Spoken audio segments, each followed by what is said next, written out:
Hello అండి, welcome back to my channel. So ఇదైతే Bengaluru to Mysore travel vlog అనమాట. So మనకి బెంగళూరు టు మైసూర్ ఆల్మోస్ట్ 3 అవర్స్లో రీచ్ అయిపోవచ్చు. మేమైతే డైరెక్ట్గా వెళ్ళంగానే మైసూర్ ప్యాలెస్కి అయితే చూడడానికి వెళ్ళిపోయాము.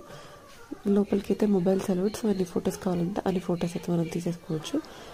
ప్యాలెస్కి వెళ్ళిన తర్వాత ఈవినింగ్ లైట్ షోకి అయితే క్యూ అయితే చాలా ఎక్కువ ఉంటుంది టికెట్ తీసుకోవడానికి.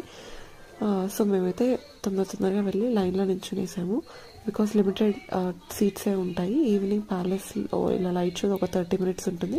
దాని హిస్టరీ అంతా చెప్తారు. సో తర్వాత వచ్చేసి మేము next day morning Chamundeshwari temple అక్కడ విజిట్ చేయడానికి నైట్ అక్కడే స్టే చేసాము.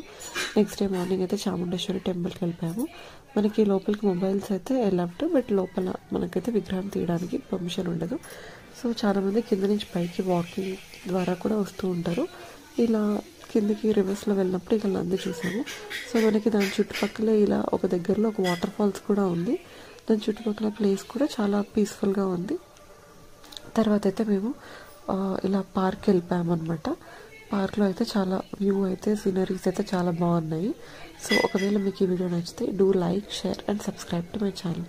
Thank you for watching.